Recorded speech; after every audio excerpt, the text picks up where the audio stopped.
Chapter 8, The Judo Approach. Jessamine West said, "At 14, you don't need sickness or death for tragedy. Eventually, you will be blamed for ruining your teen's life. They may rage and curse and jump up and down, but if you are prepared for this inevitable assault, the hurt and anger can be disarmed very effectively. The Judo Approach recommends that you go with your teen's feelings instead of counterattacking or defending yourself. Statements such as, 'Wow, you're really angry with me. What's going on?' validate your teen's feelings and encourages discussion. Telling your teen to calm down and demanding respect at these times cuts off communication. Instead, remain calm and listen carefully with the intent to understand. I talked more about this in Chapter 10. Let your teen know that their opinion matters to you. The Judo Approach opens the door to problem solving, and after the problem is solved, you can go back and address your concerns about any disrespectful behavior. The Judo Approach is a powerful way to resolve conflict. By going with the flow of your teen's energy, you will effectively disarm them. They've built up a huge head of steam, and they are embroiled in their emotions. They are ready for a fight. Don't get sucked in. Why would you want to stick your nose into the mess they've made? Remember that Halloween night many years ago and the doorbell rang? When you open the door, there's a paper bag on fire. Do you really want to stomp on it again? Then back off. Step away from the teenager. The Judo Approach surprises your teen because they are braced for a fight and armed for battle. They've had enough of you, and they don't expect you to admit any wrongdoing. When you take responsibility for yourself, it surprises them.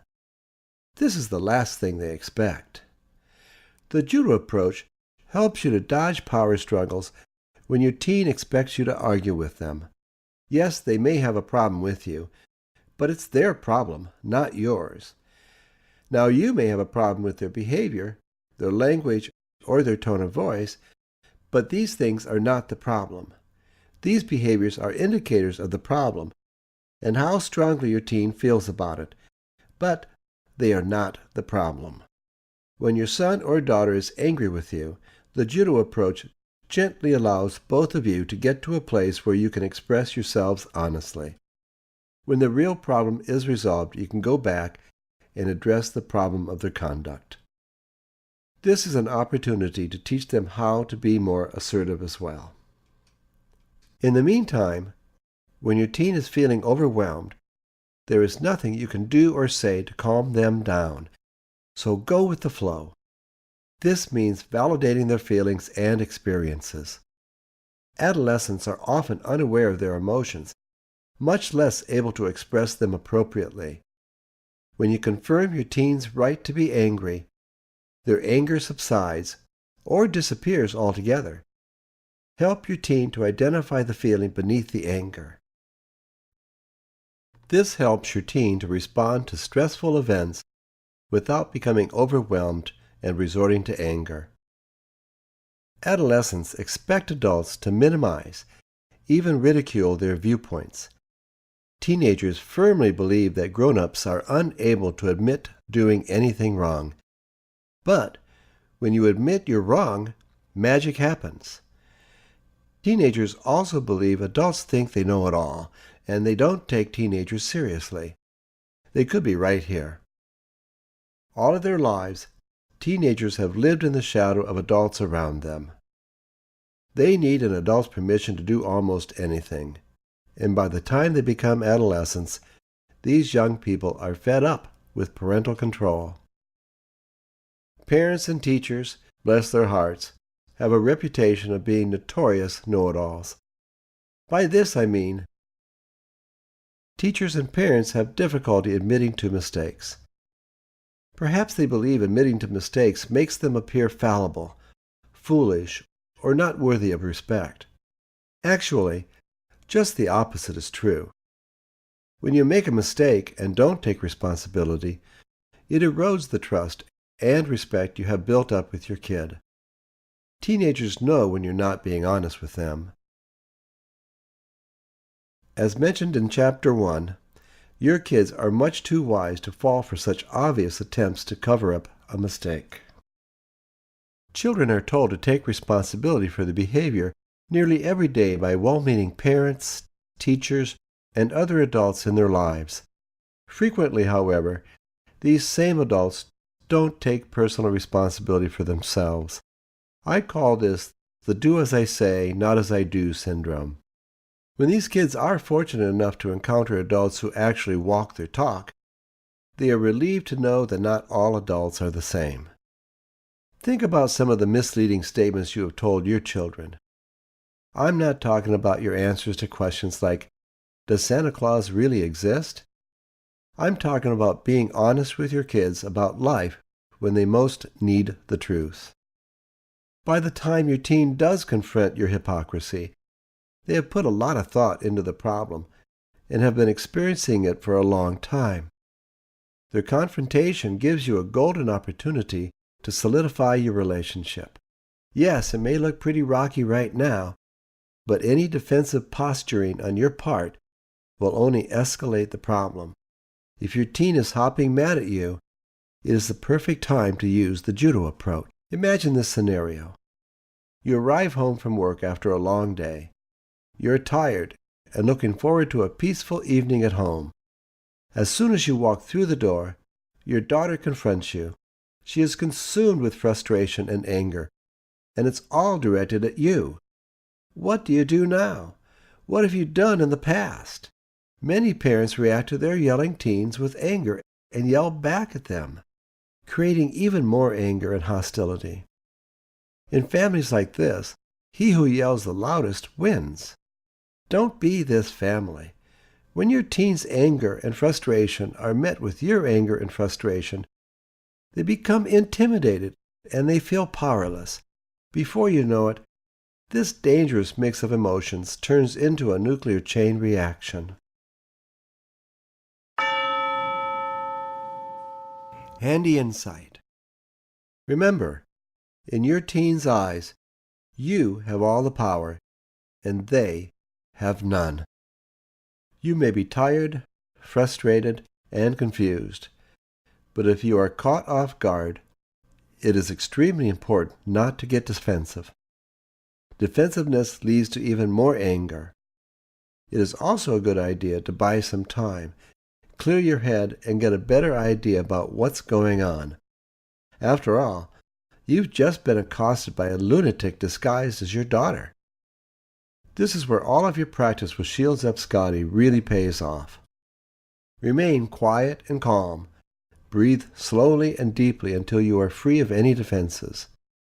When you're ready to speak, simply say, "You're right," and wait for a moment. If you need more information, ask for it, but ask out of curiosity, like that time at work when your coworker went off on you. You have tremendous power over the life of your teen, and they expect you to be unwilling to see their point of view. Because of this belief, teens avoid dealing with problems of any kind until they feel so much pressure that a tiny little thing causes a huge emotional meltdown. Be assured that when this happens, it will be your fault. But do not take this personally. This is a common adolescent perception. They think, it can't possibly be my fault, so it must be my parents' fault. You may have noticed this tendency. Since your daughter feels powerless with adults, she may blame adults for her problems. In this case, you. If you're lucky, she is blaming that other parent. You know, the bad parent. I'm sure you've heard your daughter say in an exasperated tone, "I can't believe what Dad did." Does it matter what Dad did? Not really. That's between your daughter and her father. Remember, it's their problem. Your job is to not rescue her. Why is she telling you now? You're hearing it now because you're the safe parent at this moment. Tomorrow, you may be in Dad's shoes, but that's tomorrow. Right now, what does your daughter need from you? In your most calm, patient, and wise parent voice, you ask, "What happened?" The reply may be something like, "He embarrassed me in front of all my friends."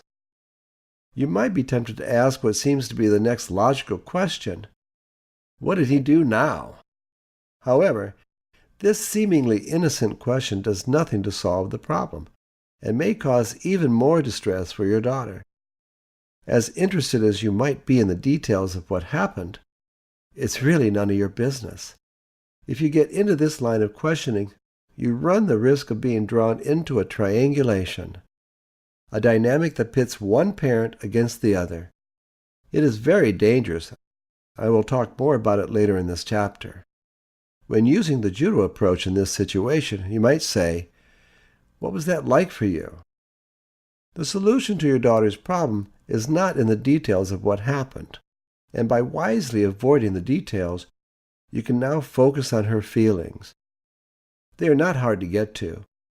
Her emotions are bubbling up to the surface and looking for an opening to come out. When you ask, "What was that like for you?" you get to the heart of the matter immediately. In this case, your daughter may say, "It was the worst thing that has ever happened in my life." Now stay with it. You're doing fine. Ask again, "What was that like for you?" She responds, "I thought I would die." Each time you ask what it was like for her, you get closer and closer to the real problem. Eventually you may hear, "I don't think my dad loves me." Bingo! This is good, but what do you do now? This is where the Judo approach comes in again. It's time to empathize with your kid and say something like, "I'm so sorry. It must be awful to think your father doesn't love you. It would really bother me if I felt that way." At this point, you might notice a shift or a change in their affect. If they are open to a hug, give them a hug. If they are not, then don't, and maintain your distance. Quietly being there is comforting. She will be relieved to know that you understand and you are not taking anybody's side. Be sure to use open-ended questions as opposed to yes or no questions. Do not use leading questions that attempt to lure her into doing what you think she needs to do. The Judo approach allows you to gently help her find her own solutions to the problem. If she happens to come up with the same solution as you, that's great. Either way, acknowledge her efforts and validate her concerns about talking with her father. At the same time, encourage her to talk with Dad as soon as possible. Your daughter will feel empowered to know that you support her and have not taken sides. Let her know you're an expert at talking with Dad about sensitive subjects, and perhaps you can help. It may also be helpful to prepare Dad for the upcoming discussion with his daughter. This can get tricky and has great potential for triangulation. You must be very clear that the problem is not his problem to solve. You must also be clear with Dad that he needs to wait until his daughter approaches him. If he goes to her first and says, "Your mother told me that you don't think I love you," boom! You have instant triangulation, and your daughter will feel betrayed by you. There are several good reasons for her to have control over when to approach her dad. 1. She may not be ready to talk to Dad when he is ready to talk to her. 2. She will feel betrayed if you go behind her back. 3. Triangulation can easily occur. 4. The problem with Dad can get worse. 5. A new and bigger problem can be created. When you talk with Dad, tell him about the Judo approach so he can prepare to be empathetic, have an open heart, and truly listen to his daughter. Let's take a closer look at triangulation. There are 3 requirements for triangulation to occur in families. First, there needs to be a victim. And naturally, if there is a victim, there needs to be a victimizer or persecutor. The third leg of the triangle is the rescuer. In the scenario above, your teen has taken the victim role. This is a common role for adolescents because they believe they are powerless with adults, especially parents. Her complaint about Dad puts Dad in the persecutor role, whether he knows it or not. He may also be innocent to a large degree. At this time, you may have a strong and compelling urge to do something to help your teen. You may even want to go to her father and demand that he makes amends immediately. If so, you are the rescuer. Your daughter may expect you to take on the problem and go talk with her dad for her. Often teenagers will ask you to intervene on their behalf. They'll say, "Will you talk to Dad about some of the things he says in front of my friends? He totally embarrasses me." Be aware of this trap. You are being enticed into becoming the rescuer. Don't buy into it. This is her problem. When you step into the role of the rescuer, you complete the triangle. If you choose to rescue, then hold on to your hats. The manure is about to hit the fan. When you are the rescuer, you take on responsibility for your teen's problem. You might be highly skilled and an effective rescuer and get a lot of satisfaction out of it, but you must resist rescuing if you want to empower your teen to solve their problems.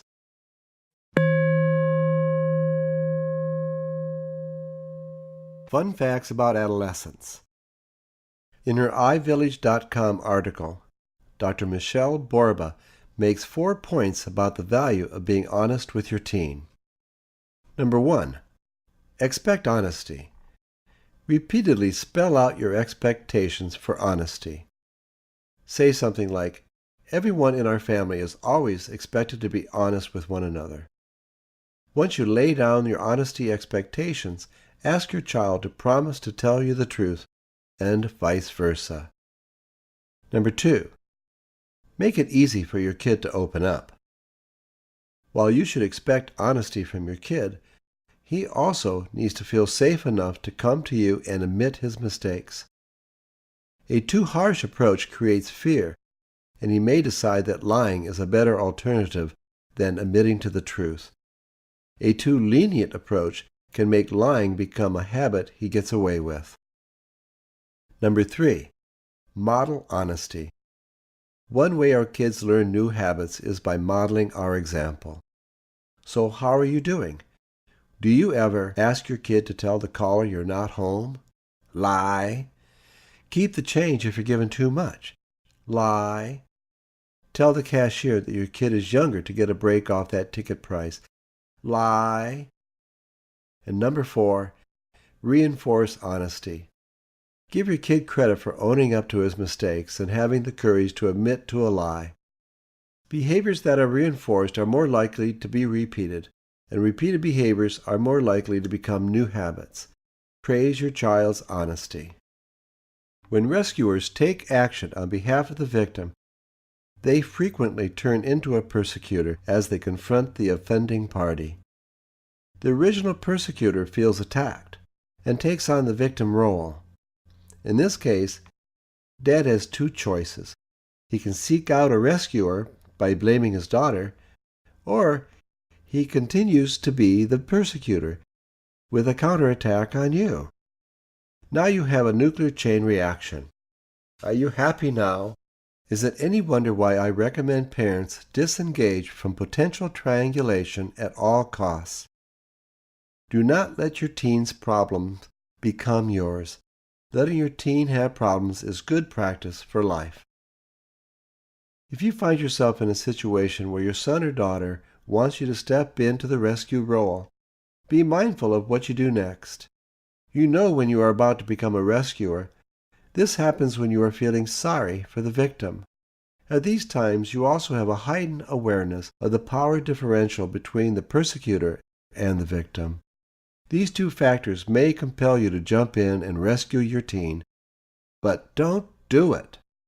Engage Shields Up Scotty, apply the Judo approach, and listen to understand. When you rescue, you reinforce your teen's perception that they are powerless, and you prevent them from the opportunity to grow. Below are some other common situations where you might be tempted to jump into your teen's problem. Your teen comes to you and says, Jacob, his younger brother, keeps coming into my room. Or, I've got so much homework, I don't know where to start. Or, I hate school. Or I'm bored. I can't stand my math teacher. Or, I can't believe how old-fashioned Mom is, if said to Dad. Or, I can't believe what Dad did, said to Mom. Your teen's efforts to draw you into solving her problems are evidence that she needs these problems to learn how to handle them. Don't get in her way. Support her resourcefulness and creativity, then celebrate her growth as she becomes more skilled at managing her life. Also, take note of this. As her critical thinking and problem-solving skills improve, the fewer problems she has. Handy insight. Problems are opportunities for adolescents to think critically, learn problem-solving skills, and begin to trust their judgment. When you rescue your teenagers, you deny them an opportunity for growth and improved self-esteem. In fact, rescuing someone is more about the rescuer's self-esteem than a legitimate desire to help. Pay attention to yourself during these emotionally charged times, and make sure you do not get fooled into taking action that your son or daughter needs to take. The Judo approach keeps you from falling into the role of rescuer by accepting what is going on in the moment. It is a reminder to go with the flow of your teen's energy. Do not resist, attach to, or judge what is going on around you. Validate their emotional experience and empathize with them. Allow them to burn that energy and get it off their chest. Avoid judging the way they express themselves, and do not act on any desire you may have to confront them about the language. They are talking to you. Be grateful that he or she feels close enough to be telling you this in the first place. The Judo approach connects you with your teen at difficult times in their lives. Never mind that they are overreacting and a little crazy right now. Know that they can handle this problem and express that directly to them. Go ahead, tell them now. The Judo approach has another benefit in that it builds trust between you and your teenager. They can trust you to be truthful. Most parents place a high value on honesty, but many parents are not honest with their kids. Honesty means integrity, and integrity means rock solid. Isn't this what you want from your teens? Honesty and integrity? Remember, the nut doesn't fall too far from the tree. If you want your children to be honest people, then you, yes you need to be an honest person. When you make a mistake, own up to it. Isn't that what you expect from your kids? Like brain damaged, the Judo approach takes very little energy to use. When using the Judo approach, you don't get frustrated or angry because you have no conflict and you are emotionally detached from the problem. You have no desire to control your teen's behavior or superimpose your authority on their decision-making process. When you acknowledge the validity of your teen's perception, there is no argument. Like the girl in the mental hospital, the conflict ended immediately because I acknowledged the truth of what she was saying, and I took responsibility for myself. She was correct. I could have made an excuse, but all that would have done is confirm my status as another uncaring adult. Instead, the Judo approach opened the door for resolution of her conflict with me. Handy insight. Adolescents do not have the neurology, the experience, nor the impulse control to respond to their highly emotionally charged state, for lack of a better term, like a grown-up. When you admit your mistake, you take the wind out of your teen's sails, and immediately you can begin to resolve the problem. The Judo approach also models for your son or daughter how to respond to harsh, and I mean harsh, criticism. By the time your teenager has reached the point of dumping this load onto you, they have given hours of thought to the problem, but virtually nanoseconds considering what to do about it. In Chapter 3, I recommended taking some time to reevaluate your own adolescent experiences. This is also a good time to recall your relationships with your parents. How easy was it for them to admit their mistakes? I'm willing to bet they rarely admitted errors, and if they did admit wrongdoing, there's always some reason why it wasn't really their fault. As you recall how your parents responded to you, how did any lack of integrity affect you? Did you lose trust with one or both of your parents? Did you feel betrayed by your parents?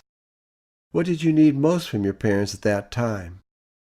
By remembering your own feelings in similar circumstances, you are able to empathize with your child.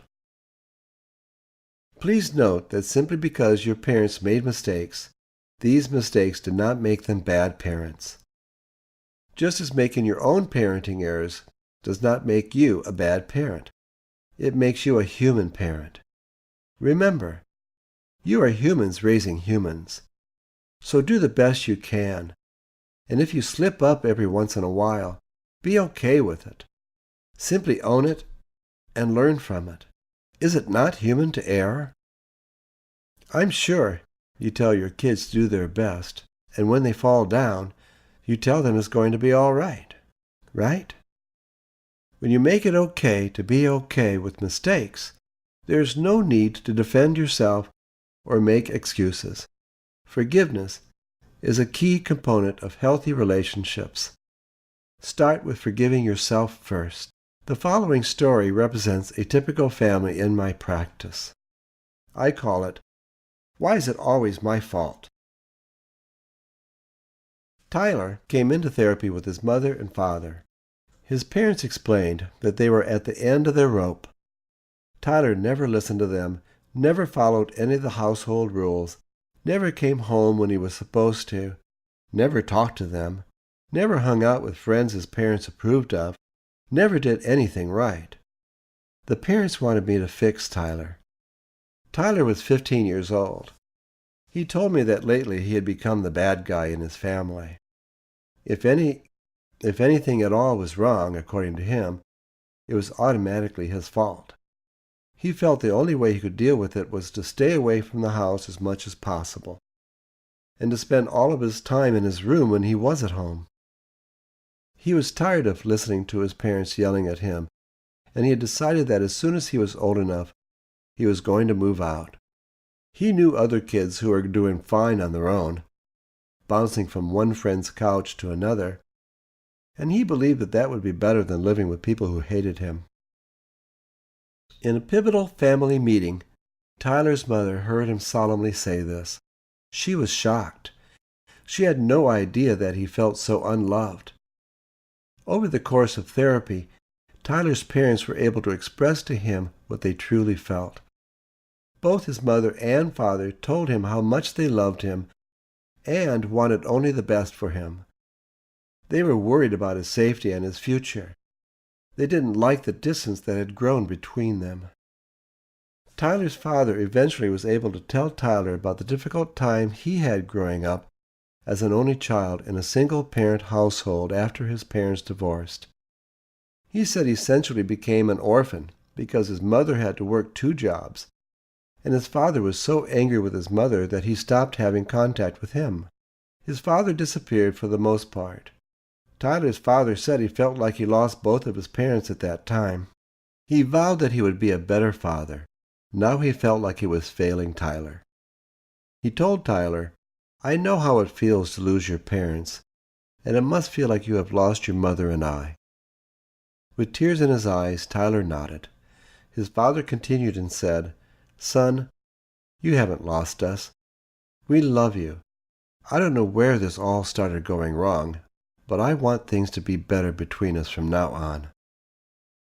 Tyler's mother told him how much she loved him from the time she knew she was going to have a baby until this very moment. She said she wanted things to be better between them, and that every time she tried to talk with Tyler, she felt he was blocking her out. She said, "I want us to talk with each other without it getting into a yelling match with you storming off to your room, slamming the door behind you. I guess I start to yell when I feel you aren't listening to me. Maybe we could change the way we say things to each other." Because the family was willing to get help, Tyler and his parents took this opportunity to speak honestly and sincerely with each other. The family was able to agree about how and when they would discuss things and where those communications would take place. They also practiced saying things to each other in a gentler way and giving feedback on what they heard the other person say. They even learned to acknowledge the positive effects and contributions that everyone was making on a day-to-day basis. As they planned some family outings, they agreed that Tyler could invite one of his friends so his parents could get to know him. "He really is okay. You just don't know him yet," said Tyler. At that point, the mother softly said, "I guess we all need to get to know each other better, and I think we have just taken a giant step toward that." Not all outcomes are as good as this one, but my point is this. At times it pays to get help from a professional family therapist. This family was willing to risk asking for help, and with help, each family member was able to make changes in how they communicated, but it was not an instant success. Trust had to be rebuilt among all family members. I needed to have Tyler's trust. Without his trust, I would not have been able to create a safe environment, and he would not have been able to talk with his parents about his true feelings. Change does not occur overnight, but when families are open to asking for help, results like this can be achieved with very little effort on everyone's part. Teenagers need to count on their parents. Teens are painfully aware of being dependent upon them, but they are driven to be autonomous young adults. This is a natural adolescent conflict. It is a conflict between the biological drive to explore the world on their terms and their lifelong dependency upon you. Your adolescent needs to know that you have confidence in them, and you will be there if the world gets too difficult for them to handle on their own. Change is good. Change is growth. Change is constant. Therefore, growth is constant. Imagine what would happen if adolescents didn't change, but remained adolescents forever. Be grateful that the biological drive of all teenagers eventually propels them into grown-up world, whether they want to go or not. The challenge for you at this stage of development is to help your teen prepare for this eventuality the best you can. The Judo Approach helps you to stay out of their way.